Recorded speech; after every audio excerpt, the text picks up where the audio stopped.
Hi everyone, if you want to save thousands in pump repairs, then you must have to master the difference between the NPSH available and NPSH required.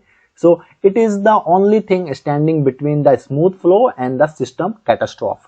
So in today's video, we are going to discuss about the what is net positive suction head, and we are going to discuss about the net positive suction head available versus net positive suction head required. Okay, what is the difference between them, why it is important? So if you are a fresher chemical engineer, okay, and you are going for an interview, or if you are a process engineer, then this topic you must know. Or if you are a mechanical engineer, then also the NPSS topic is very important, because if you ever studied about the centrifugal pump, this topic will come into the picture definitely. Now first of all, let's understand that what is the meaning of NPSH, that is net positive suction head. Okay, when I say suction head, it means that it will be available at the suction of the pump, right? When I say the pump, so I am generally talking about the centrifugal pump. Now this net positive suction head is a measurement used in pump system that essentially check that if there is enough pressure at the inlet of a pump to prevent the liquid being pumped from turning into vapor bubbles, okay, as it enter into the impeller eye. So when the fluid enter into the impeller eye, so what happens that your pressure drastically decrease. Okay, so vacuum can create here if this NPSH available is not significant, right? So this NPSH available ensure you that you have enough pressure at the pump inlet, so that let's suppose if the pressure decreases at the impeller eye, it is not going to boil. If it will boil, so what will happen that your casing and impeller could damage over the time, and you will see the noise when your pump will run. This is a very important topic, okay, and this NPSH available is calculated by the engineer. Means if you are sizing a pump or if you are doing hydraulic calculation, then it is your responsibility as a chemical engineer or process engineer to calculate net positive suction head available.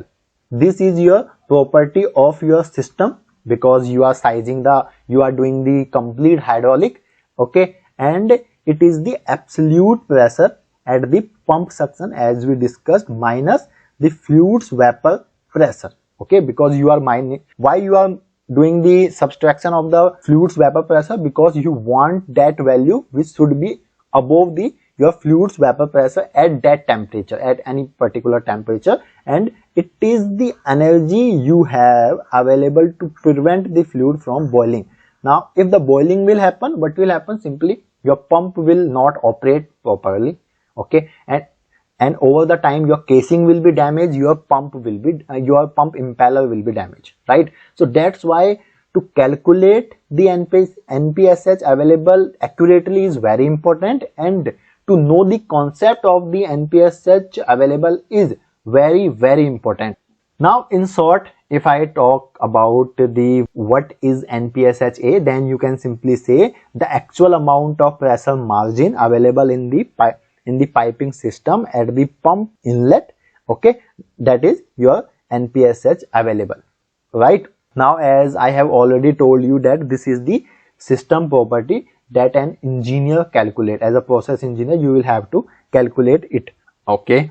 So this is your NPSHa available. Now when you calculate this value, then you report this value in your calculation and in the data sheet, and that value we provide to the vendor.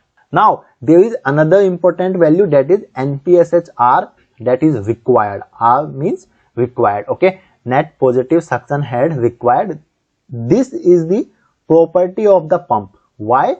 Because it is calculated when there is your pump, okay, and means simply this is a practical value, okay, like your pump vendor will create one closed loop, and then your pump vendor will calculate this value. Okay, and this value must be less than the NPSH available. Why I said this? Because if you will see here, it is the minimum energy or minimum head the pump needs at its suction to overcome the internal losses and prevention of the cavitation. This value is given by the pump manufacturer, as we have already discussed. Now this is the minimum amount of pressure margin the pump itself needs to operate without experiencing damaging cavitation. Okay, otherwise what will happen, that if this value, let's suppose if this value is greater than this, then your pump will cavitate, as simple as that. Okay, because why? Because when I was talking about the NPSH available, it was saying you that the pressure you have available, that is more than the your vapor pressure, okay, at that temperature of the fluid. Now if NPSHr is greater, then what will happen? Obviously your fluid could boil.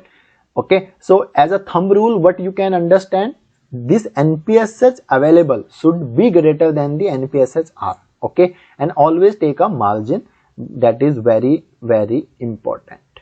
Okay, so I hope you understood about the difference between the NPSH available and NPSH required.